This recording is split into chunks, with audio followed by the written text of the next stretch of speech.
ही गोष्ट आहे दोन भावांची. एकाच्या एका छोट्या निर्णयाने त्यांच्या आर्थिक भविष्यात इतका मोठा फरक पडला की कल्पनाही करवत नाही.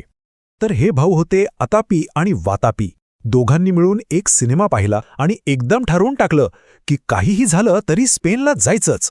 पण सेव्हिंग्स तर नव्हत्या, म्हणून मग दोघांनीही बँकेत कर्जासाठी अर्ज केला. आणि इथेच सगळा खेळ बदलला. अतापीचं कर्ज तर मंजूर झालं, पण वातापीचं रिजेक्ट. वातापीला मोठा धक्का बसला. त्याला कळेना की आमच्यात असं काय वेगळं होतं. माझं कर्ज का नाकारलं आणि त्याचं कसं काय मंजूर झालं. वातापीच्या डोक्यात हाच प्रश्न घोळत होता. म्हणजे बघा, दोन्ही भावांची सगळी परिस्थिती जवळपास सारखीच होती. मग हा फरक नेमका पडला तरी कशामुळे? उत्तर दडलं होतं फक्त एका 3 अंकी नंबरमध्ये. बँकेने वातापीला स्पष्ट सांगितलं की अतापीचा क्रेडिट स्कोअर 750 पेक्षा जास्त होता, पण त्याचा स्कोअर होता फक्त 550. आणि याच नंबरने सगळा फरक घडून आणला होता. तर मग हा क्रेडिट स्कोअर नक्की आहे तरी काय? अगदी सोप्या भाषेत सांगायचं झालं तर तो आपल्या आर्थिक शिस्तीचा एक रिपोर्ट कार्ड आहे. जसं शाळेत आपल्याला मार्क मिळतात ना, तसंच इथे आपल्या कर्जाच्या परतफेडीवर गुण मिळतात. आणि याच गुणांवरून बँका ठरवतात की कोणी जबाबदार कर्जदार आहे की नाही. क्रेडिट स्कोअरचे हे वेगवेगळे लेव्हल्स आहेत. 750 पेक्षा जास्त स्कोअर म्हणजे उत्कृष्ट समजला जातो, जो अतापीचा होता. या उलट वातापीचा 550 स्कोअर फक्त सरासरी होता, ज्यामुळे बँकांना त्याला कर्ज देण्यात धोका जाणवत होता. ठीक आहे, पण वातापीचा स्कोअर इतका कमी का होता? चला, त्याच्या आर्थिक परिस्थितीचा एक प्रकारचा एक्स-रे काढून बघूया, जो 4 मुख्य गोष्टींवर अवलंबून असतो. यातला सगळ्यात महत्त्वाचा घटक म्हणजे पेमेंट हिस्ट्री. वातापीने त्याच्या क्रेडिट कार्डची थकबाकी 4 वेळा वेळेवर भरली नव्हती. रक्कम जरी छोटी असली तरी पेमेंट वेळेवर न चुकवणं हे स्कोअरसाठी खूपच घातक ठरतं. आता दुसरा महत्त्वाचा मुद्दा येतो, तो म्हणजे कर्ज कोणत्या प्रकारचं आहे. कर्ज साधारणपणे 2 प्रकारचं असतं, एक सुरक्षित आणि दुसरं असुरक्षित. आणि इथेच वातापीने एक मोठी चूक केली होती, जी बऱ्याचदा आपल्या लक्षातही येत नाही. ही स्लाइड खूप काळजीपूर्वक बघा.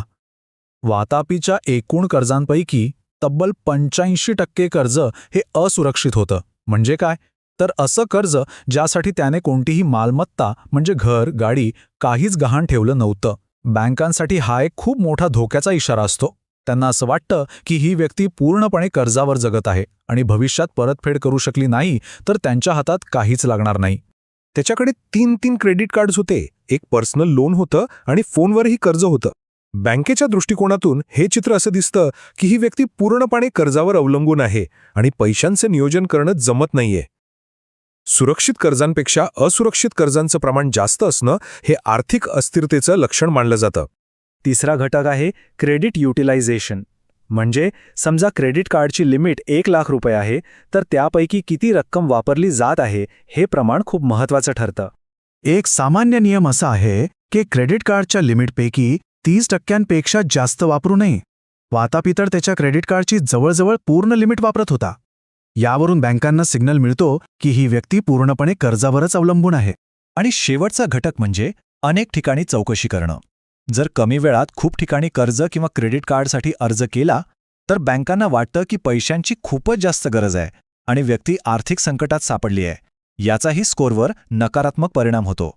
वातापीसारखी परिस्थिती कोणावरही येऊ शकते, पण यातली चांगली गोष्ट ही आहे की क्रेडिट स्कोअर सुधारता येतो. चला तर मग बघूया हे कसं करायचं. स्कोअर सुधारण्यासाठी हे 5 नियम अगदी लक्षात ठेवायला हवेत. पहिलं, प्रत्येक बिल, प्रत्येक हफ्ता वेळेवर भरा, रक्कम कितीही छोटी असली तरी. दुसरं, क्रेडिट कार्डची लिमिट 30% आतच वापरा. तिसरं, चांगला क्रेडिट इतिहास तयार करा. त्यासाठी गरज पडल्यास FDवर एखादं सिक्युअर्ड कार्ड घेऊन सुरुवात करता येते. चौथं, नेहमी पूर्ण बिल भरा, फक्त मिनिमम रक्कम भरून कर्जाचा डोंगर वाढवू नका. आणि 5वं, कमी वेळात अनेक ठिकाणी कर्ज किंवा कार्डसाठी अर्ज करणं टाळा. या सगळ्या प्रक्रियेला 6 ते 18 महिने लागू शकतात, त्यामुळे संयम ठेवणं खूप गरजेचं आहे. क्रेडिट स्कोअरबद्दल लोकांमध्ये एक खूप मोठा गैरसमज आहे, ज्याबद्दल बोलणं खूपच आवश्यक आहे. अनेकांना असं वाटतं की आपला क्रेडिट स्कोअर जर आपण तपासला तर तो कमी होतो. पण यात कितपत तथ्य आहे? तर हे पूर्णपणे खरं नाहीये. जेव्हा कोणी स्वतः आपला स्कोअर तपासतो त्याला सॉफ्ट चेक म्हणतात आणि त्याचा स्कोअरवर काही परिणाम होत नाही. पण जेव्हा एखादी बँक किंवा फायनान्स कंपनी कर्जाचा अर्ज आल्यावर तुमचा स्कोअर तपासते त्याला हार्ड चेक म्हणतात. असे अनेक हार्ड चेक झाले तर स्कोअरवर थोडा परिणाम होऊ शकतो. तर मग अतापी आणि वातापीच्या या गोष्टीतून आपण काय शिकलो? चला काही सगळ्यात महत्त्वाचे मुद्दे परत एकदा बघूया. या गोष्टीतून मिळणारा सर्वात मोठा धडा हाच आहे की क्रेडिट स्कोअर आपल्या आर्थिक आरोग्याचा आरसा आहे. आपण वातापीच्या उदाहरणातून पाहिलं की फक्त वेळेवर पेमेंट करणं पुरेसं नाही, तर आपण कोणत्या प्रकारचं कर्ज घेतो हेही तितकंच महत्त्वाचं आहे. असुरक्षित कर्जांवर जास्त अवलंबून राहिल्यामुळं बँकांच्या नजरेत आपली पतं कमी होते, भलेही आपण हप्ते वेळेवर भरत असू. शेवटी एक गोष्ट लक्षात ठेवायला हवी. आपल्या प्रत्येक आर्थिक निर्णयानं आपली कहाणी लिहिली जात आहे. प्रश्न फक्त इतकाच आहे की ती लिहिणारी लेखणी आपल्या स्वतःच्या हातात आहे की परिस्थितीच्या. निर्णय आपला आहे.